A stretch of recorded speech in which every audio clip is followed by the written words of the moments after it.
नमोस्तु महश्री, नमोस्तु महश्री, नमोस्तु महश्री। आज के इस कार्यक्रम को प्रथम प्रश्न में के रूप में आज सत्य और संस्कृति का सदा भव्य वितान, कदम बढ़ाकर मिलाकर बह चले धर्म और विज्ञान, आत्मविकास का दिव्य सदन गुणायतन। परम पूज्य गुरुदेव की परिकल्पना गुणायतन जो कुछ ही माहों में अशेष होने वाली है, लोकार्पित होने वाली है, उसमें कारण बने आप, आपका समाजिक धन, आपकी उदारता से बड़ी परिकल्पना हम पूरी करने जा रहे हैं।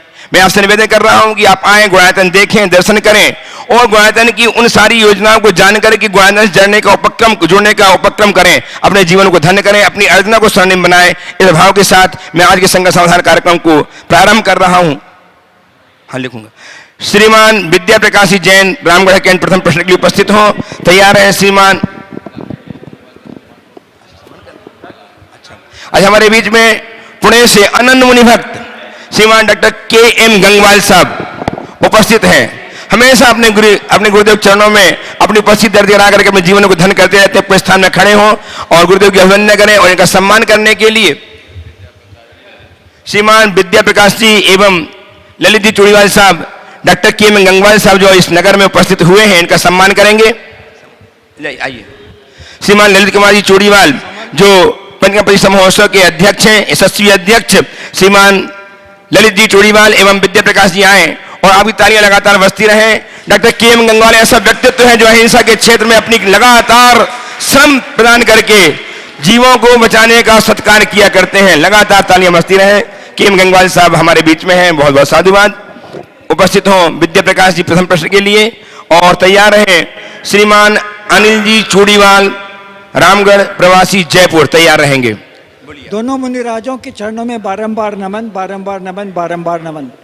महाराज श्री अर्ध पुद्गल परावर्तन काल किसे कहते हैं और ये कितना होता है और सम्यक दर्शन से इसका क्या संबंध है? अर्ध पुद्गल परावर्तन काल क्या है और सम्यक दर्शन से इसका क्या संबंध है?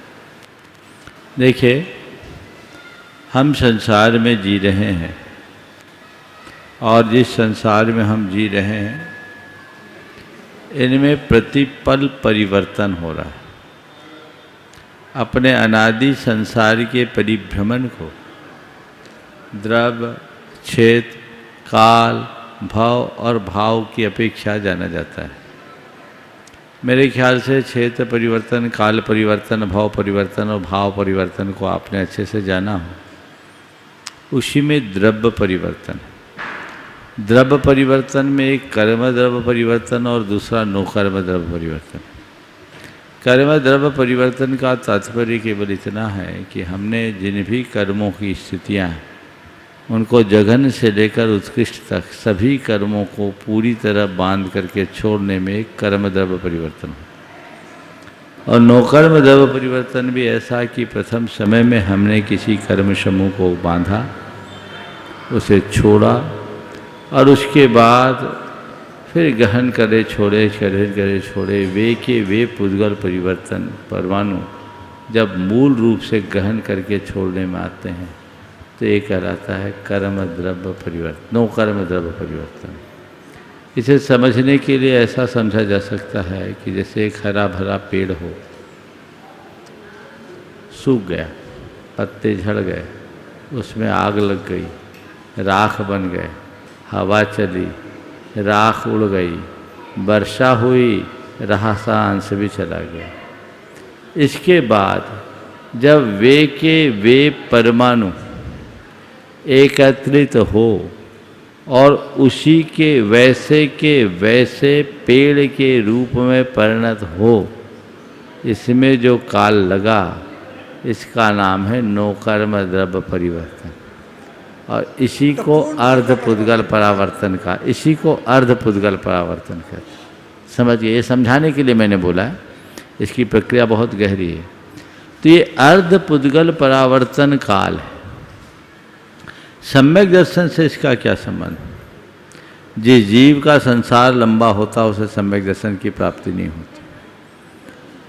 जो सम्यक दर्शन प्राप्त करता है वो अपने अनंत संसार को छेद के अर्ध पुद्गल परावर्तन तक समेट लेता है, यानी सागर को चुल्लू में परिवर्तित कर देता है।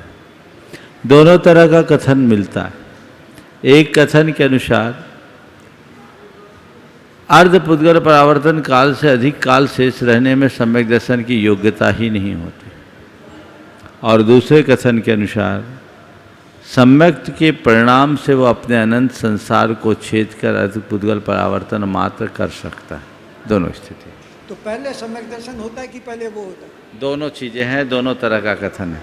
जहाँ पुरुषार्थ की प्रधानता है वहाँ सम्यक के प्रताप से अनंत संसार को छेद कर अर्धपुद्गल परिवर्तन मात्र किया, ऐसा उल्लेख है। और जहाँ काल की प्रधानता है वहाँ काल के अर्धपुद्गल परावर्तन शेष रहने पर सम्यक की योग्यता होती है, ऐसा लिखा। नमस्ते। उपस्थित जयपुर प्रवासी रामगढ़ निवासी श्रीमान अनिल जी चूड़ीवाल, तैयार है श्रीमती अरुणा जी जैन रामगढ़। द्वय मुनिराज के चरणों में नमोस्तु नमोस्तु नमोस्तु। महाराज जी कहते हैं कि जीव द्रव्य में ज्ञान और चेतना होती है। ओम। हाँ, कहते हैं कि जीव द्रव्य में ज्ञान और चेतना होती है, परंतु समस्त सृष्टि, प्रकृति और ब्रह्मांड को की रचनाओं को देखते हुए ऐसा लगता है कि संपूर्ण ब्रह्मांड ही चेतनामय है। बिल्कुल ठीक है। ज्ञान में भी है और चेतना में भी है, जबकि वो तो पुद्गल भी है। ऐसा है, ब्रह्मांड जीव चैतन्य है, इसमें कोई बाधा नहीं, ज्ञान में है। आपने बिल्कुल ठीक कहा है कि पूरा ब्रह्मांड ही चैतन्य में ही दिखता है, तो ये भी गलत नहीं है, क्योंकि जीव पूरे ब्रह्मांड में है, और जब ब्रह्मांड पूरे ब्रह्मांड में जीव होगा तो ब्रह्मांड में चेतना दिखेगी। अब आप कहोगे ये तो पुद्गल भी है, तो संसारी जीव पुद्गल से युक्त ही है। हम आपसा शरीर है, तो इस ब्रह्मांड में हर कोने कोने में ब्रह्मांड के एक एक प्रदेश में अनंत अनंत जीव है। इसलिए ब्रह्मांड में जड़ है लेकिन चेतन भी है, उसकी अपेक्षा से वो चेतना हमें दिखती है या उसका आभास होता है, तो कोई बाधा नहीं। पर विज्ञान तो कह रहा है कि जीव दिख नहीं रहे हैं कहीं।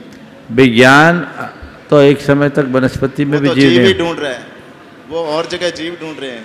ढूंढने दीजिए। वनस्पति में भी तो एक समय तक विज्ञान जीव नहीं मानता था, बिल्कुल माना ना।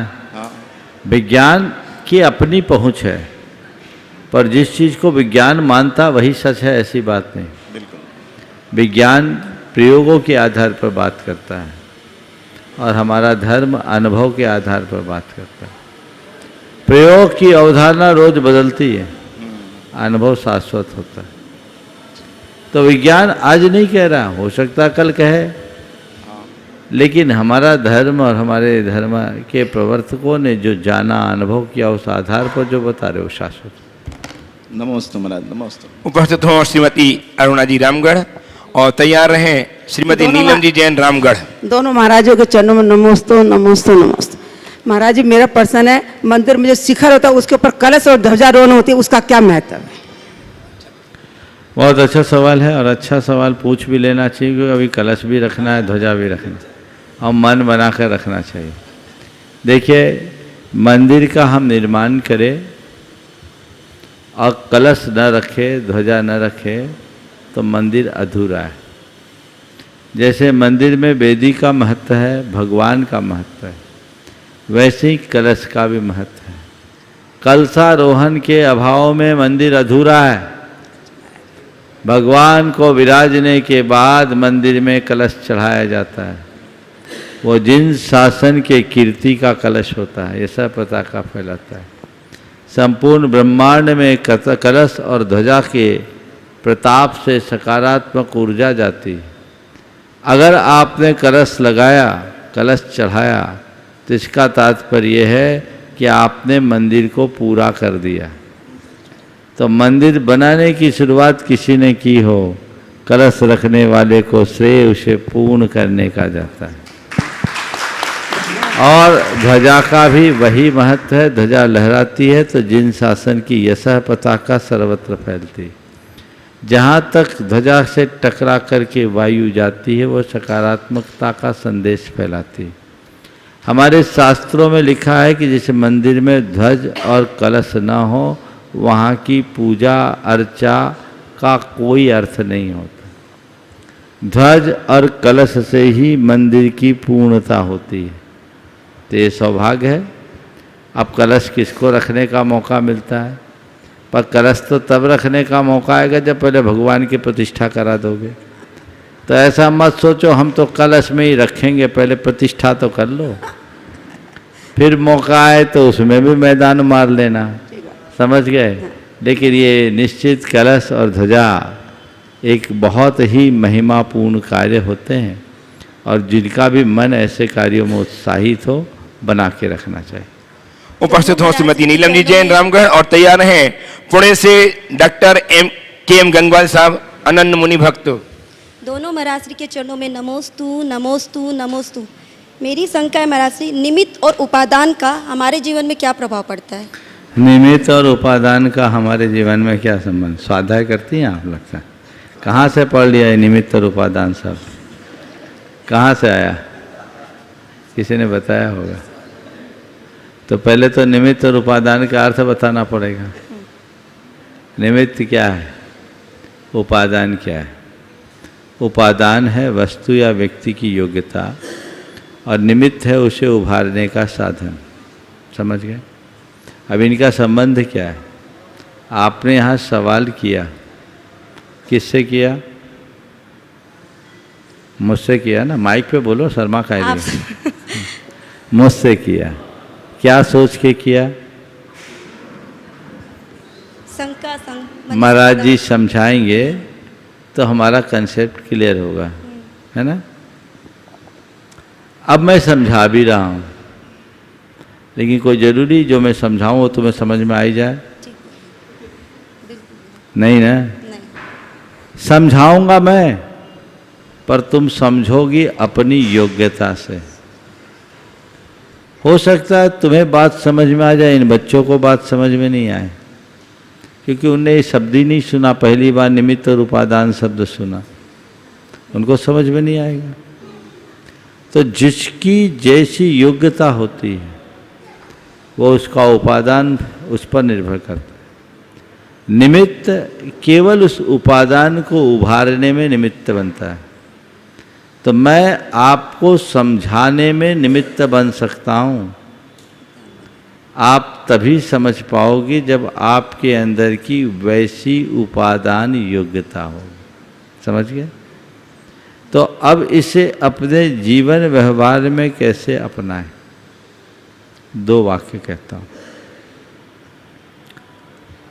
तुम दूसरों का कितना भी अच्छा करो, दूसरों का कितना भी अच्छा करो या कोई भी अच्छा काम करो, एक बात सोचो, मैं तो केवल निमित्त हूँ, मैं करता नहीं। समझ गए? इससे अहंकार नहीं आएगा। पंचकलालक मैं करा रहा हूँ, मैं नहीं। मंदिर मैं बनाया, मैं नहीं। ये मैं है ना, बहुत खतरनाक है। क्या? मैं निमित्त बनाऊं। कोई भी अच्छा कर्म करो तो अपने आप को केवल एक निमित्त के रूप में देखो, और दूसरा कोई भी तुम्हारे लिए अच्छा करे उसे कर्ता के रूप में देखो कि ये उसने किया, इससे उसके प्रति कृतज्ञता होगी। समझ गए? ये जीवन व्यवहार में रखना। खुद अच्छा करो तो सोचो मैं निमित्त हूँ, और दूसरा तुम्हारे लिए कुछ अच्छा करे तो समझना सब उसकी कृपा है। ठीक? इसी तरह तुम्हारा कोई बुरा करे तो सोचो वो क्या कर रहा है, मेरा कर्मोद है, वो तो केवल निमित्त बन कर आया, उसने क्या किया, उसको क्या दोष दें, ये तो मेरा ही नहीं। ऐसा कर्म का उदय था। सीता जी ने क्या कहा, ये रावण का दोष नहीं, मेरे रूप का दोष है, मेरा रूप ऐसा नहीं होता तो उसकी दुर्बुद्धि काहे होती। समझ में आ रही बात? ताली मत बजाओ, ऐसा घटाओ। दूसरा कुछ गलत करे तो उसे कोसने की जगह मूल को पकड़ो कि ऐसा क्यों हुआ,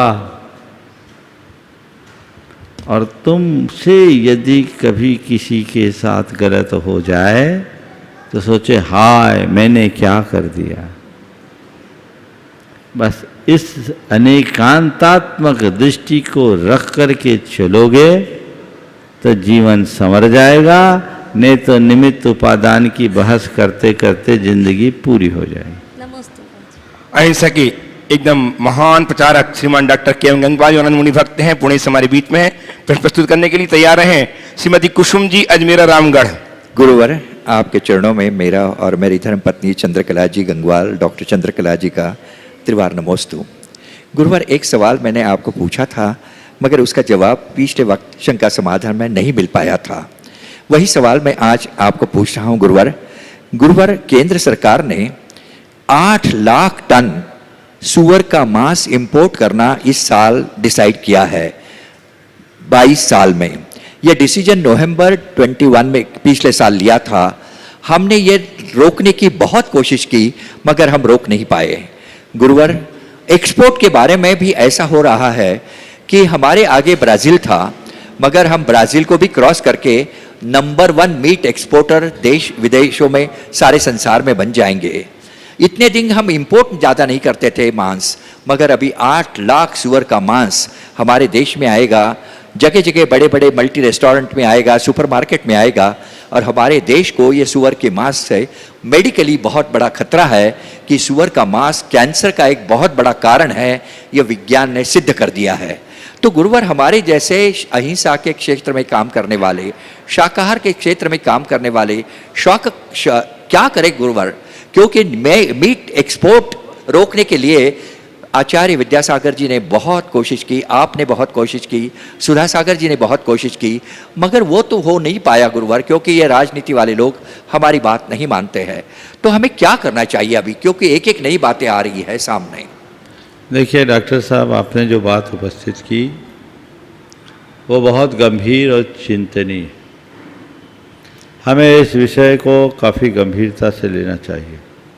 मुझे समझ में नहीं आ रहा है कि सरकार के नीति निर्धारकों को क्या हो रहा है, उन्हें इसकी क्या ज़रूरत आ पड़ी।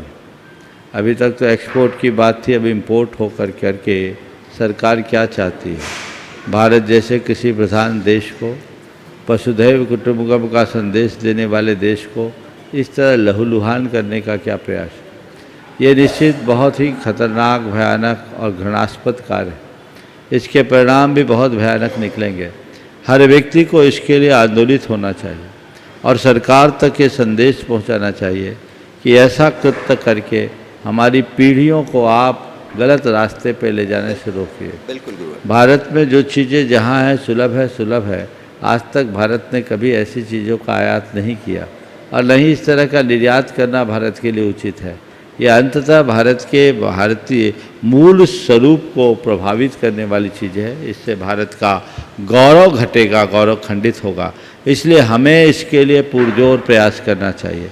मैं तो ये कहना चाहूँगा, इसकी जो कुछ भी है एक पूरी ड्राफ्ट तैयार कराई जाए और देश के प्रधानमंत्री, राष्ट्रपति और अन्य संबंधित लोगों तक अपना विरोध पहुंचाए।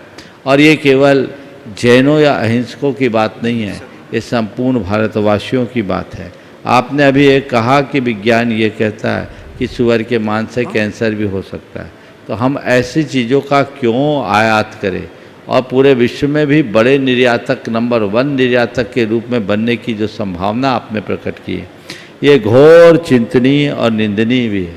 सरकार एक बड़ी गंभीर और संवेदनशील सरकार के रूप में प्रतिष्ठित है। ये संसार सरकार की प्रतिष्ठा के भी अनुकूल नहीं है। तो जो भी सरकार में बैठे लोग हैं वहाँ तक अपने आवाज़ को लोकतांत्रिक तरीके से सभी को पहुँचाना चाहिए और ये प्रयास करना चाहिए कि इस तरह के कृत्य रुके, इसकी पुनरावृत्ति न हो। निश्चित इसमें कोई एक लाभी काम कर रही हो और उनका उद्देश्य कुछ दूसरा हो, लेकिन इससे हमारी संस्कृति पर कुठाराघात होगा। जिनको जो खाना पीना है वो उनकी अपनी जीवन शैली है, पर सरकार को कोई भी नीतियाँ निर्धारित करते समय अपनी सांस्कृतिक परंपराओं का पूरा ध्यान रखना चाहिए। उन परंपराओं के ध्यान में न रहने के कारण इस तरह के कुपरिणाम आते हैं। ऐसे कुत्सित प्रयास को रोकने के लिए सबको आगे आना हो चाहिए। सभी धर्मों के साधु संतों को भी अपने उपदेशों में ये बात कहनी चाहिए और साथ ही साथ देश के सभी लोगों को दलगत भावना से ऊपर उठकर देश हित की भावना से आगे आना चाहिए और इसके लिए ठोस योजना बनाकर कारगर पहल करनी चाहिए। मैं चाहूँगा डॉक्टर साहब इसके पूरे डॉक्यूमेंट्स मुझे उपलब्ध कराएं ताकि आने वाले दिनों में इस विषय पर कुछ और प्रयास कराए जा सके। नमोस्तु गुरुवर। उपस्थित हों श्रीमती कुसुम जी अजमेरा रामगढ़ और तत्पर रहें श्रीमती उषा जी अजमेरा रामगढ़ से ही। मेरा प्रश्न यह है कि लक्ष्मी का महत्व ज़्यादा है कि सरस्वती का?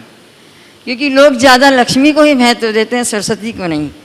इसके लिए एक उदाहरण मेरे पास है। एक बार एक बैंक में चोरी हो गई, वहाँ पे सारा रुपया चोरी हो गया लेकिन एक पेन लटका रहा। तो वहाँ पे किसी ने कहा देखो लक्ष्मी की चोरी हो सकती है, सरस्वती की नहीं। तो आप इस विषय में हमें बताइए कि क्या किसका ज़्यादा महत्व है? देखिए, लक्ष्मी की महिमा अधिक है कि सरस्वती की महिमा अधिक? इसका एक ही उत्तर है, जो खर्चने से घटे उसकी महिमा अधिक है या जो खर्चने से बढ़े उसकी महिमा अधिक है? बोलो बोलो, महिमा किसकी है? जो खर्चने से घटे या खर्चने से बढ़े? खर्चने से बढ़े। जिसको चुराया जा सके वो मूल्यवान है या जिसे कोई चुरा न सके वो मूल्यवान है? उसे न चुराया जा सके। समझ गए? अब बताओ किसकी महिमा अधिक है? सरस्वती की। ठीक है ना। अब लोक में लोग लक्ष्मी को ज़्यादा महत्व देते हैं, सरस्वती को कम, ऐसा देखने में आता है। मैं इसके लिए दूसरे शब्दों में कहूँगा कि लोग लक्ष्मी के लिए पागल होते हैं पर पूजा तो सरस्वती की ही करते हैं। धरती में लक्ष्मी की पूजा नहीं होती, इसलिए लक्ष्मी से ऊंचा स्थान सरस्वती का। नमोस्तु गुरुवर, नमोस्तु नमोस्तु। हे गुरुवर, अपने झूठे अरमानों के लिए अपने सम्मान को गिरवी रखना कहाँ तक उचित है? अपने झूठे अरमानों के लिए सम्मान को गिरवी रखना कहाँ तक जरूर है?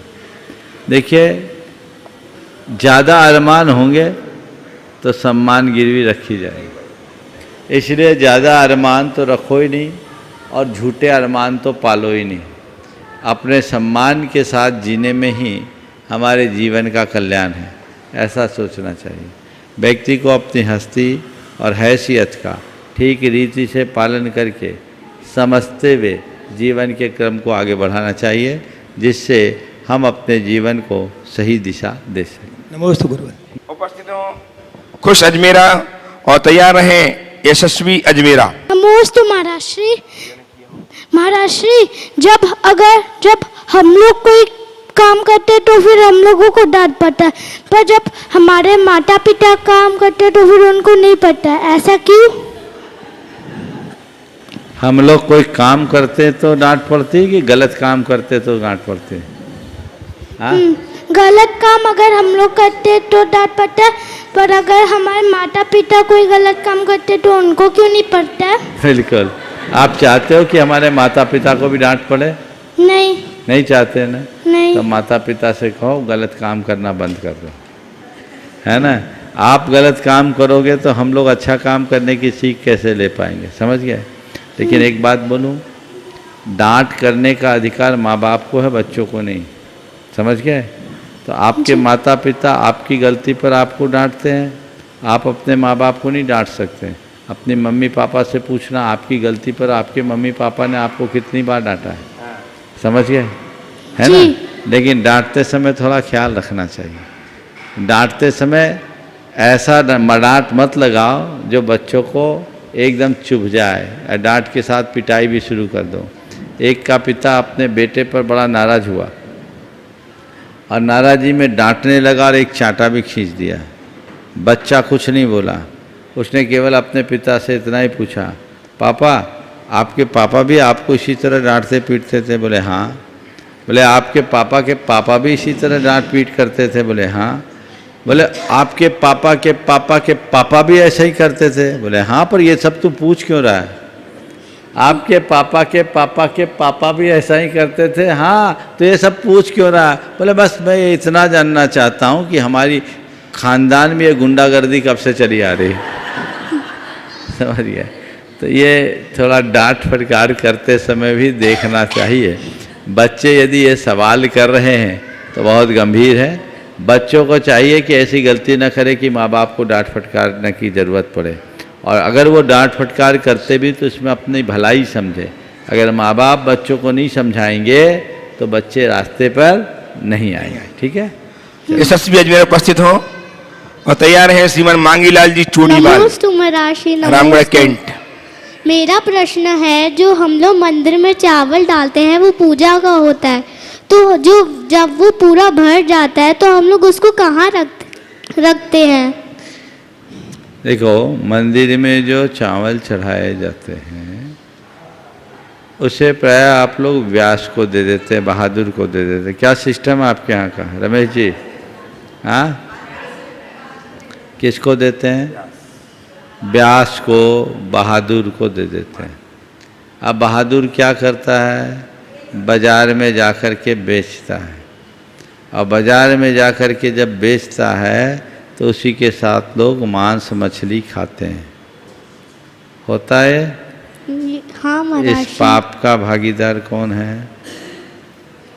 मैंने अनेक बार इस विषय पर चर्चा की है, पर आप लोग इसे, मेरी बात तो पूरी सुनो, मैं क्या बोल रहा हूँ, इस पर गंभीरता से विचार करो। ये अप्रत्यक्ष रूप से हिंसा भी है और भगवान की अभिनय भी। हिंसा के देवता की हमने पूजा की, उसकी उस पूजा सामग्री के साथ हिंसा का भोग कतई उचित नहीं है। तो इसको क्या किया जाए, एक समस्या। शास्त्र के अनुसार तो उस पर दीन दुखियों और पशु पक्षियों का अधिकार है। बहादुर को तनख्वाह दीजिए, पर्याप्त तनख्वाह, जितना उसे द्रव्य सामग्री से मिलता है कम से कम उतना तो उन्हें दें ताकि उसकी शिकायत ना हो। और इसको क्या करो, घरों के छतों पे डाल दो, इतने तोते और चिड़ियाँ चुग के चले जाएंगे कि पता ही नहीं चलेगा। बादाम होते ना, बादाम, उसको भी फोड़ फोड़ के तोते खा लेते हैं। और गौशालाओं का जहाँ तक सवाल है, तो गौशाला में ऐसे न रखे, खिचड़ी बनवा के दिला दो, समझ गए? वो चल जाता है। थोड़ी थोड़ी मात्रा में गौशाला में अगर दिया जाए तो गायों को नुकसान नहीं करता है। नहीं, ऐसे नहीं देना, उसको बोलो खिचड़ी बना के दो और थोड़ी थोड़ी मात्रा में दो। और चुग्गा घर के छतों में रखो। उदयपुर में तो ये हाल है कि वहाँ शुरुआत किया तो केशव नगर में डेली हजारों की संख्या में तोते आते हैं, वो फिर सब मंदिरों के लाने लगे। ये भी एक मनोरम दृश्य होगा। कोई नहीं, ये सब कहने की बातें खाता है। हमारा उद्देश्य पशु पक्षियों को खिलाने का होना चाहिए। गौशाला में भी उसका उपयोग होता, अन्न उपयोग हो सकता है, लेकिन ये हिंसा से तो बचना ही चाहिए ना। आप कल्पना करो, और दूसरा है, बाजार में जितने इडली डोसा वाले हैं उनके पास भी ये जाता ही होगा, और कहीं चाट के ठेले पर खड़े होकर आप भी उसे खा लेते होंगे। तो ये पाप है कि नहीं? और इसके जिम्मेदार, सबसे पहले जिम्मेदार वे हैं जिनके हाथ में मंदिर के प्रबंध की व्यवस्था है। सुन लो कान खोलकर। दूसरे वे हैं जो पूजा करते हैं। बहुत सारे लोग क्या करते हैं, मंदिर में पूजा करते हैं, अपनी द्रव्य सामग्री ले आते हैं और रास्ते में जानवर को खिला देते, खा लेते। गाय खा लेती, आराम से खा लेती। बादाम की जगह आप बादाम की गिरी चढ़ा दो। ऐसी चीज़ मत चढ़ाओ जो जानवर ना खा सके। आराम से किया जा सकता है। ये चीज़ें करनी चाहिए, इस पर बहुत गंभीरता से विचार करना चाहिए, और ये अपनी समाज की कमेटी की जिम्मेदारी है कि इसका निर्णय ले। जो समस्या है इसका, इसके अतिरिक्त और कोई सॉल्यूशन नहीं। आइए श्रीमान मांगीलाल जी चूड़ीवाल, रामगढ़ कैंट, और तैयार हैं श्रीमती शीतल जी सेठी।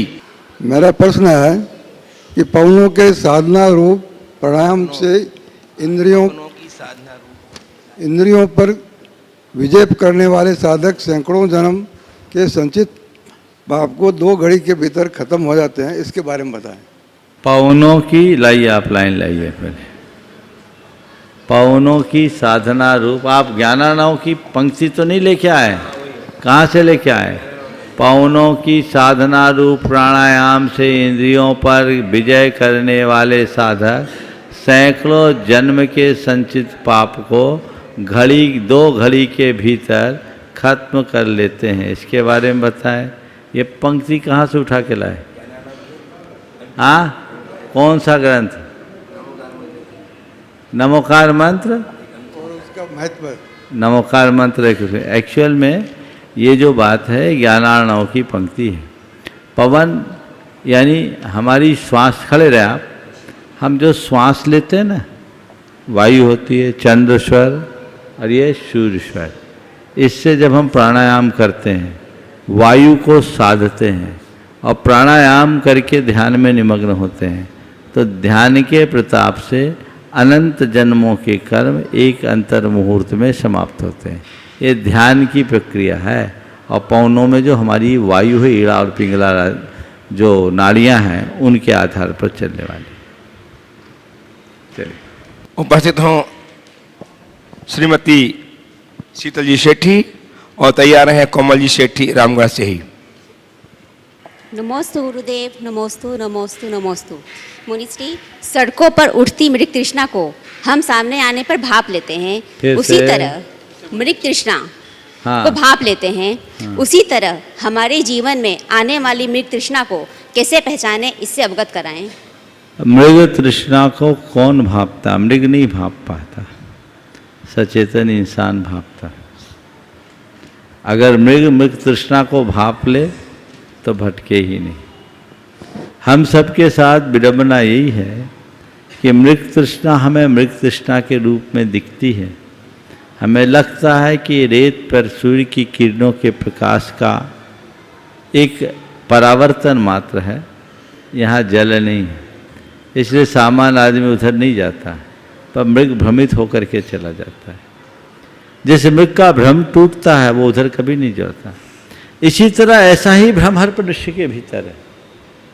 उसे पता है धन वैभव यश प्रतिष्ठा की दौड़ अंधी दौड़ है, ये एक मृग तृष्णा जैसी है, पर उसे ऐसा लगता है बस थोड़ा और थोड़ा और थोड़ा और। जैसे मृग सोचता है 2 कदम और 2 कदम और 2 कदम और, वैसे वे भी भ्रम में जीने वाले मनुष्य बस थोड़ा और थोड़ा और थोड़ा और थोड़ा और करते करते जिंदगी पूरी हो जाती है, पर मनुष्य की मांग पूरी नहीं होती। इस भ्रम के टूटने के बाद ही जीवन की दिशा और दशा बदलती है, जिसे समझ में आ जाता है यहाँ केवल दौड़ है, मंजिल नहीं। वो दौड़ना बंद करता है। चलिए, आइए श्रीमती कोमल जी सेठी। नमोस्तु गुरुदेव, नमोस्तु नमोस्तु नमोस्तु। मेरा प्रश्न है गुरुदेव की, बहुत बार परिस्थितियाँ ऐसी आती है कि हमें भविष्य और वर्तमान में एक निर्णय लेना पड़ता है। तो हम भविष्य, कहा जाता है कि वर्तमान को जियो, और एक तरफ कहा जाता है कि भविष्य का भी ध्यान रखो, तो हम किसको प्राथमिकता दें? कभी पेड़ लगाया? हाँ। पेड़ क्यों लगाया जाता है? फल के लिए। पेड़ फल के लिए लगाया जाता है। जब हम पेड़ लगाते हैं तो क्या सोचते हैं? फल देगा। हम जो पेड़ लगा रहे हैं आज नहीं कल फल देगा, पर पेड़ कब लगाते हैं? वर्तमान में कि भविष्य में? वर्तमान में। तो भविष्य के लिए पेड़ लगाओ,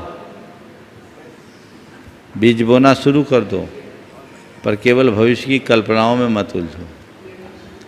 पेड़ लगाना है तो वर्तमान में ही कुछ ऐसा करो कि आज बोए हुए बीज का फल पीढ़ियां खा सके।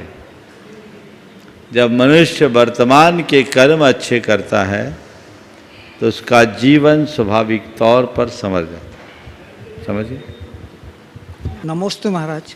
महाराज 10 लक्षण धर्म में क्षमा, मार्दव, आर्जव, ये दूसरों के भरोसे है। कोई मेरे साथ गलती नहीं करे तो मैं क्षमा किससे करूं, किसको करूं? कोई दूसरा नहीं है तो मैं मान किस पर करूं? आर्जव कोई मायाचारी करनी पड़ती है, कोई दूसरा होगा तभी करूंगा। तो ये दूसरों के भरोसे है क्या ये धर्म? ऐसा है। क्षमा, मार्दव, आर्जव आदि भाव आपने ऐसा कहा कि ये दूसरों पर अवलंबित है। कोई गलती ना हो तो हम क्षमा किससे करें या मांगे, दूसरा ना हो तो अपने आप को श्रेष्ठ कैसे साबित करें, मान कैसे रखें, और कोई दूसरा ना हो तो छल कपट किससे करें। ये बड़ी स्थूल व्याख्या है। क्षमा, मृदुता और ऋजुता या शुचिता ये सब हमारे आत्मा के स्वभाव है। क्षमा का मतलब क्षमा करना नहीं है, क्षमा का मतलब है सबको सह लेना, सहज भाव से सह लेना, अपने परिणामों की संभाल रखना। क्रोध का कारण आ जाए तो भी क्रोध उपस्थित न होने देना, सहन करना, शांति इसका एक गुण है। मार्दव का मतलब है अपने स्वरूप में लीन रहना, अपने स्वरूप और स्वभाव की मृदुता को पहचानना, और सरलता का तात्पर्य केवल ये है कि अपने मन, वाणी और कर्म को अपने तक सीमित रख देना, कुटिलता ना आने देना। शुचिता का मतलब है परम संतोष में लीन हो जाना। जब हम इनकी आध्यात्म पर दृष्टि से व्याख्या और विवेचना करते हैं तो ये स्वगत लगता है। हम जब तक पर की उपस्थिति को सामने रख करके चलते हैं तो हमारे सामने ऐसी स्थितियां बनती हैं, लेकिन हम जब अपने आप को स्वयं पर केंद्रित कर लेते तो ऐसी स्थिति नहीं बनती। तो अपना स्वभाव कैसे जाने? अपना स्वभाव आत्मा को पहचानो तब जानोगे। क्रोध आ रहा है इस समय, देखो ये पुद्गल कर्म रूप क्रोध है, उसका ये विपाकोदय है, मेरी आत्मा का स्वभाव नहीं है, मैं तो जानने और देखने रूप हूँ, कुछ नहीं हुआ। ललित उपस्थित हो पंचकर्म परिश्रम महोत्सव के अध्यक्ष श्रीमान ललित चुड़ैल साहब। बोलिए। नमोस्तु गुरुवर, नमोस्तु गुरुवर, नमोस्तु गुरुवर। मेरा प्रश्न है कि खुद से बहस करोगे तो सारे सवालों के जवाब मिल जाएंगे, अगर दूसरों से करोगे तो नए सवाल खड़े होते जाएंगे। इस विषय पर आप क्या कहना चाहेंगे? बहुत अच्छा वाक्य। खुद से बहस करोगे तो सारे सवालों के समाधान मिल जाएंगे, और दूसरों से बहस करोगे तो ढेर सारे सवाल खड़े हो जाएंगे। आप मेरा मंतव्य इस विषय में चाहते हो। मैं इस विषय में इतना कहूँगा, थोड़ा और संशोधित करना चाहता हूँ। मैं तो किसी के साथ बहस करने का आदी नहीं हूँ, और न ही बहस करना अपेक्षित समझता हूँ। चाहे खुद से हो चाहे दूसरों से, बहस करने में संघर्ष है। मैं कहूँगा खुद से संवाद बनाओगे तो सारे सवालों के उत्तर मिल जाएंगे, और दूसरों से संवाद करोगे तो ढेर सारे सवाल खड़े हो जाएंगे। ये वाक्य कहीं ज़्यादा अच्छा है। हम खुद से बहस करने की जगह खुद में तलाश करें तो उत्तर ही उत्तर है, और दूसरों की तरफ देखें तो सवाल ही सवाल। नमोस्तु। एक प्रश्न मेरी छोटी बहन रंजू गंगवाल कतरास से है। वो पूछ रही है कि मंदिर के दाहिने और बाएं में अगर घर हो तो चैतालय को शिखर निर्मित मंदिर का रूप दे सकते हैं क्या? देखिए, मंदिर में शिखर की छाया घरों में पड़ना ठीक नहीं है, लेकिन कब? जब 9 बजे से लेकर 3 बजे तक, प्रातः 9 बजे से दिन में 3 बजे की अवधि में जितनी दूर तक मंदिर की छाया पड़ती है वो स्थान निवास के योग्य नहीं है, व्यवसाय के योग्य हो सकता है। अब रहा सवाल दाएं और बाएं, तो दाएं और बाएं से कोई फर्क नहीं पड़ता। यदि मंदिर उत्तराभिमुख है तो सूरज तो पूरब पश्चिम से जाता है, दाएं बाएं में छाया नहीं पड़ेगी। हजारीबाग के मंदिर में, बटम बाजार के मंदिर में शिखर नहीं बना। 75-77 साल हो गया था जब हमारा प्रवास था वहाँ। अब पड़ोस में दीवार से दीवार लगा घर था जैन भाई का। मंदिर उत्तराभिमुख, दक्षिण में उनका घर, उनके कारण मंदिर का शिखर ही नहीं बनता था। मेरे सामने बात आई, मैंने उनको एक बार बुलाया अपने पास और कहा, देख भाई, तेरे यहाँ तो, तुम उत्तर में हो, तुम्हारे यहाँ तो शिखर की छाया पड़ेगी ही नहीं, लेकिन तुम्हारे पूरे कुनबे पर एक कलंक लग रहा है कि तुम्हारे कारण इतने बड़े जिन बिंब हैं उन पर शिखर नहीं बन पा रहा है। उस परिवार के प्रमुख को बात जच गई और उन्होंने कहा, महाराज, मेरे चरणों में सिर रखा और कहा, महाराज, मंदिर का शिखर बनेगा और पहला ईंट मैं रखूंगा। मैं ये कलंक अपने परिवार में नहीं लगने दूंगा कि भगवान के ऊपर शिखर हम नहीं लगा पा रहे। और उसके बाद हजारीबाग का मंदिर बना, शिखर बन गया। उनके यहाँ छाया नहीं आती थी, लेकिन इसके बाद उसका प्रभाव ये पड़ा कि उस घर में जितने लोग रहते थे, बहुत कंजेस्टेड था, बड़ा परिवार था, सबके अपने अपने मकान बन गए। मकान तो भी खाली जैसा है, कोई नहीं रह रहा है, सबके अपने अपने मकान बन गए। जो काम पिछले 70-75 सालों में नहीं हुआ, वो मंदिर बनने के बाद फटाफट हो गया। अभी जब मैं गया तो देखा तो पूरा घर खाली, उसमें घास फूस हुए दिखे।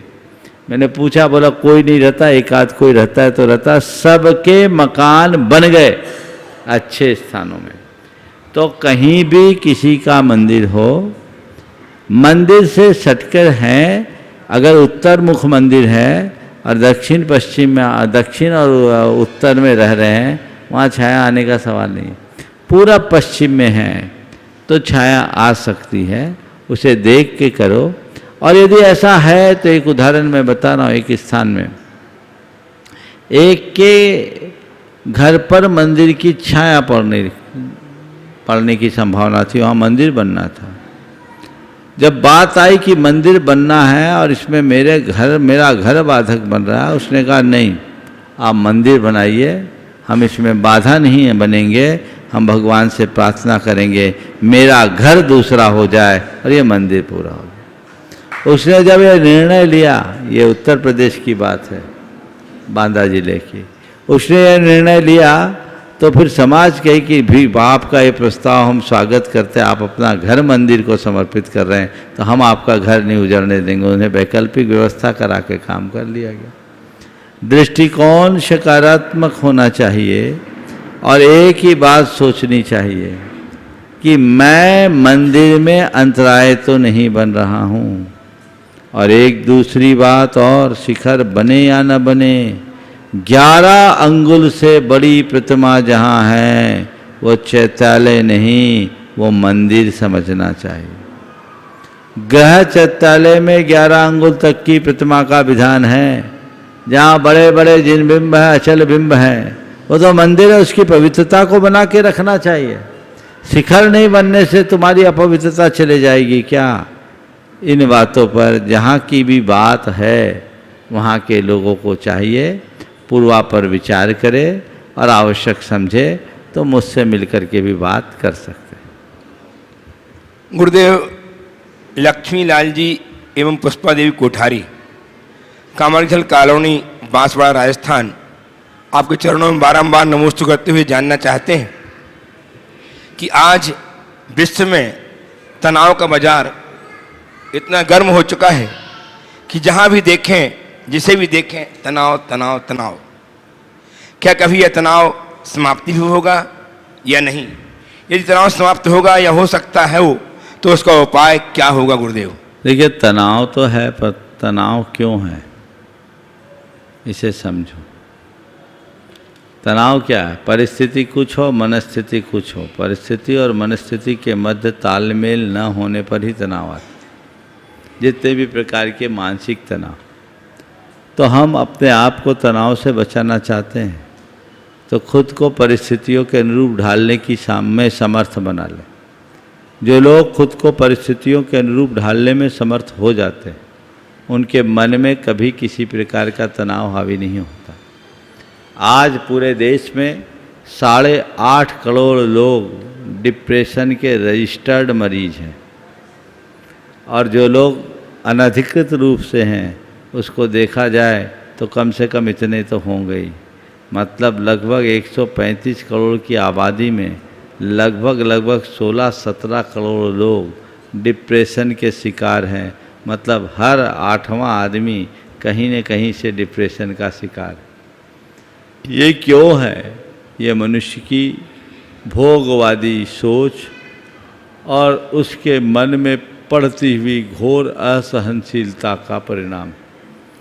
इसी के कारण चिंता और अवसाद लोगों के मन में है। तनाव का भी मूल कारण यही है। इन सब से बचने का एक ही उपाय है, वह आध्यात्मिक दृष्टिकोण। जिन लोगों के अंतरंग में अध्यात्म जुड़ जाता है वो बड़ी सी बड़ी चुनौतियों का भी सामना कर लेते हैं और अपने जीवन को व्यवस्थित कर सकते हैं। महाश्री अंतिम ऑनलाइन प्रश्न और तैयार रहेंगे भैया। बोला भैया बाल ब्रह्मचारी भैया अभय जी पंचकाल संबंधी अनेक मुद्दाओं के साथ आपके समक्ष परम पूज्य मुनिवर के श्री चरण में कोटि नमन। बंधु, हमारा सौभाग्य हमारे करीब आया है और पंचकर्म प्रतिष्ठा महामहोत्सव में युगल मुनि महाराज का सानिध्य पाया है। आज प्रातःकाल की वेला में परम पूज्य मुनिवर ने अवसर की चर्चा की थी और रामगढ़ वालों ने अवसर प्राप्त हुआ है। उस अवसर को बहुत अच्छे ढंग से इस आयोजन के माध्यम से लगाना चाहते हैं। प्रातःकाल की वेला में मुनिवर ने चर्चा की थी महापात्र की, महापूजन की। पंचकर्म प्रतिष्ठा महामहोत्सव अपने आप में अद्भुत अतिशयकारी होता है और लोगों की भावना धीरे धीरे आगे बढ़ती जा रही है। मुनिवर से चाहूँगा मुनिवर समाज को ऐसा आशीर्वाद दें कि कल किसी भी हालत में महापात्रों का चयन हो जाए। ऐसी व्यवस्था अगर समाज करती है तो बहुत ही अच्छा रहेगा। कल मंगलवार का दिन है, क्योंकि समय बहुत कम बचा हुआ है। महापात्रों का चयन करके हम आगे की विधिवत जो पंचकर्म की क्रियाएं हैं वो संपन्न कर सकेंगे। मुनिवर ने एक चर्चा और की थी कि किसी को किसी प्रकार का विकल्प न हो, उसके लिए सकलीकरण की व्यवस्था भी हम और आप करें। तो निवेदन है कि महापात्रों के चुनाव के ठीक पश्चात हम सकलीकरण विधि का कार्यक्रम भी यहाँ पर संपन्न करेंगे। मैं आप सभी से यही कहना चाहूँगा, आप स्वयं प्रेरित हो, दूसरों को प्रेरणा दें और जो आपके रिश्तेदार हैं, जो आपके कुटुंबीजन हैं, उनको प्रेरणा देते हुए इस महानुष्ठान में सम्मिलित होने का सौभाग्य दिलाएं। तो निश्चित जितना पुण्य वो कमाएंगे उसका छठवां हिस्सा आपके खाते में आएगा। जो पारस चैनल, जनवाणी चैनल और आदिनाथ चैनल के माध्यम से यहाँ की सूचनाओं को सुन रहे हैं, अगर आपको लगता है कि इस आयोजन में हम जुड़कर यहाँ सहयोग प्रदान करना चाहते हैं तो जो चैनल में नंबर चल रहे हैं उन नंबरों में संपर्क करके आप यहाँ के अनुष्ठान से जो कि महोत्सव को महामहोत्सव का रूप प्रदान कर सकते हैं। महापात्र के रूप में सौदर मिशान सानत कुमार, महायज्ञ नायक कुबेर, भगवान के माता पिता आदि आदि महापात्रों का चयन होना है। और मुनिवर ने एक प्रेरणा दी थी कि बोली के माध्यम से आप न करें तो बहुत ही अच्छा है। आप चर्चा करके यहाँ पर बिना बोली के अगर महापात्रों का चयन करेंगे तो पूरे भारतवर्ष का जहाँ जहाँ चैनल के माध्यम से ये संदेश सुन रहे हैं लोगों को एक संदेश जाएगा कि यहाँ पर जो कार्यक्रम हुआ बिना बोलियों के माध्यम से महापात्रों का चयन हुआ है। मैं पुनः आप सभी से कहना चाहूँगा कि शीघ्र अतिशीघ्र किस तरह की व्यवस्था के साथ हमें महापात्रों का चयन करना है। ये तो पक्का हो गया है, लोगों की मानसिकता लगभग बन चुकी है कि महापात्रों का चुनाव बिना बोली के माध्यम से हो, तो बहुत ही अच्छा है। मैं परम पूज्य मुनिवर से यही निवेदन करना चाहूँगा, हे मुनिवर रामगढ़ वालों को ऐसा आशीर्वाद दें कि ये महोत्सव अपने आप में अद्भुत अतिशयकारी अकल्पनीय प्रभावना के साथ संपन्न हो। इसी भावना के साथ परम पूज्य मुनिवर से निवेदन करना चाहूँगा कि इनका उत्साह और बढ़ता ले, उसके लिए आपका उद्बोधन चाहूँगा। बोले परम पूज्य मुनिवर प्रमाण सागर जी महाराज की। देखिए, पंच कल्याणक प्रतिष्ठा महोत्सव हमारे जीवन का एक श्रेष्ठतम अवसर है। आज प्रातःकाल मैंने आप सबसे कहा था कि आपने मंदिर नहीं बनाया, इतिहास की रचना की है। क्या बोला? मंदिर नहीं बनाया, इतिहास की रचना की है। ये कई शताब्दियों तक जिन शासन की गौरव गाथा को गाता रहेगा। तो ऐसे ऐतिहासिक कृति की प्रतिष्ठा भी ऐतिहासिक होनी चाहिए। और जो लोग उसमें हिस्सा बनेंगे उनके जीवन का जो भविष्य है वो निश्चित ऊंचा होगा। ये भी उनके जीवन के इतिहास का एक अलग अंग होगा। बहुत सारी बातें हैं, प्रातःकाल मैंने सब कह दी। अब रहा सवाल पात्रों के चुनाव का। समाज आपस में चर्चा कर ले, बैठ के चर्चा करके कल दिन में सबको टाइम निकाल करके बिठाल दो और आपस में जैसी चर्चा हो वैसा कर लो। उत्तम तो ऐसे ही बोलने में है, लेकिन नहीं है तो जो समाज की मान्य परंपरा है हमें उससे कोई दिक्कत नहीं। आपको तय करना है कैसे करना, क्या करना। अब पात्र आपको बनना, हम तो बन नहीं सकते। हमें तो भगवान को विराजमान भर करवाना है और उसके लिए क्रियानुष्ठान करना है। ये मौके, ऐसे मौके बहुत कठिनाई से मिलते हैं। बहुत लोगों ने अपना मन बना रखा है और मैं आप सबसे कहूँगा, आप अंडर एस्टिमेट मत रहिए। बहुत लोग मुझसे व्यक्तिगत रूप से आ करके अपने भाव प्रकट कर रहे हैं और अच्छे भाव लेकर आ रहे हैं। इस भाव को वृद्धिंगत करते रहिए और एक ही बात सोचिए कि हमें इस अवसर का भरपूर लाभ लेना है, क्योंकि अब कल ही हम आए हैं। कल तक इसकी चर्चा करके 1-2 दिन में से पूरा किया जा सकता है। समय आप सबका हो गया। यहीं पर विराम। बोलिए परम पूज आचार्य गुरुवर श्री विद्यासागर जी। जय जय जय।